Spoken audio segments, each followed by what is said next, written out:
Hi everybody, I'm the Krill, and yes, I know, I didn't release a video yesterday. I'm just releasing a little vlog today. I can explain. So, first off, I did record a video for yesterday. It was Ultimate Epic Battle Simulator, and it plays absolutely astoundingly on my computer. It does not edit astoundingly, however, as the files were almost immediately corrupted.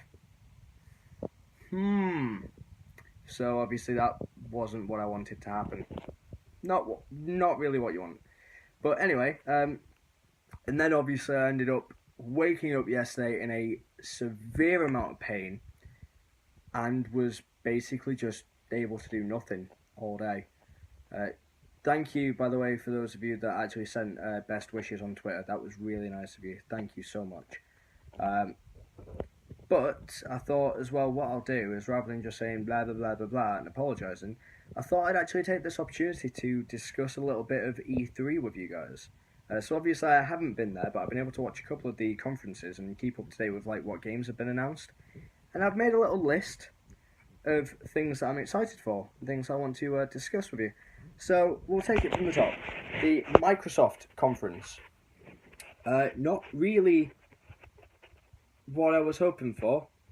Microsoft, sorry about that. You did have a couple of nice little things, like the announcement that you'll be able to now have backwards compatibility with original Xbox games on the Xbox One. That was pretty cool, I'll admit.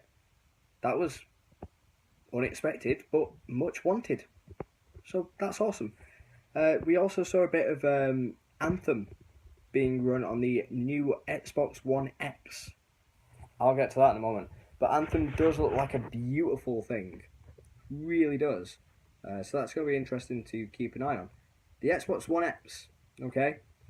Now, I don't know why this soon into a console's life cycle you need to have released not just one upgrade, but now a second. Bit beyond me, but fair enough.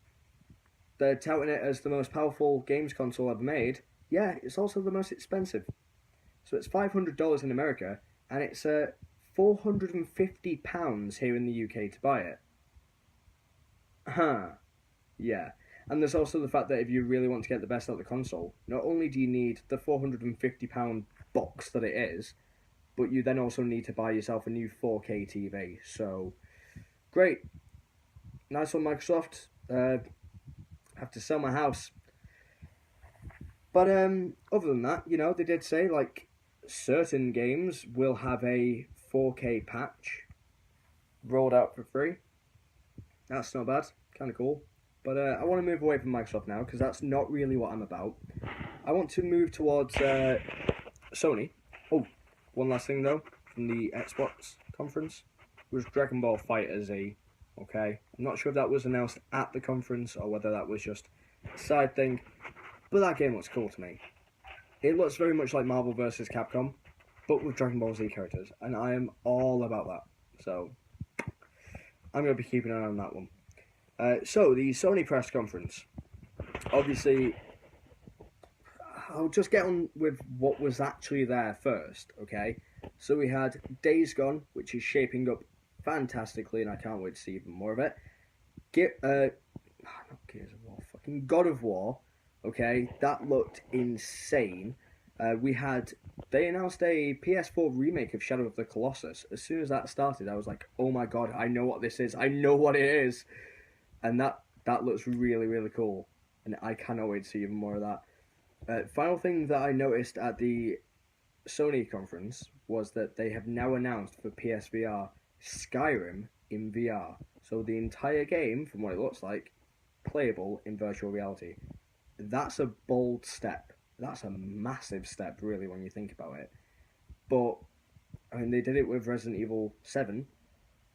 It's only a short leap to say, well, let's make an open world game VR.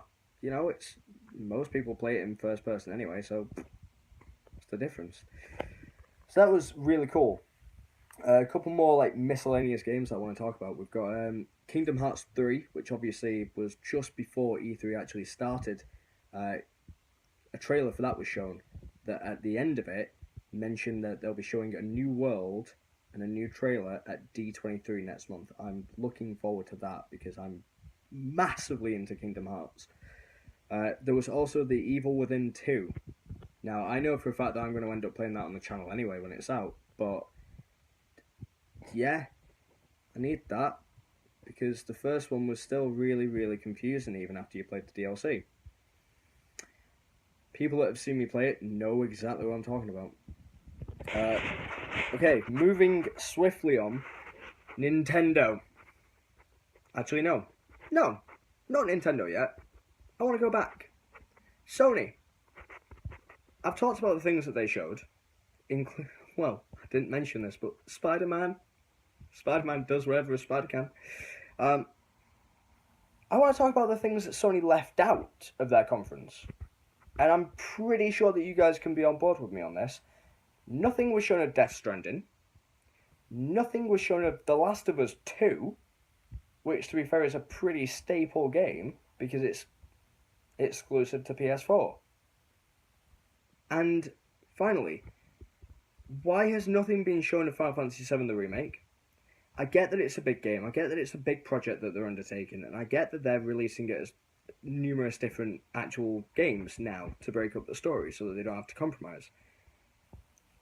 But the announcement teaser trailer was 2 years ago. 2. It's not like it was last year and it's like, oh, they're still working on it, don't worry. 2 years ago. And we haven't seen anything about it since. We've heard about it, but we've not been shown anything. I think that's a little bit of a disappointment. But that's just me, being a massive Final Fantasy fanboy. So now I'm going to move on to Nintendo.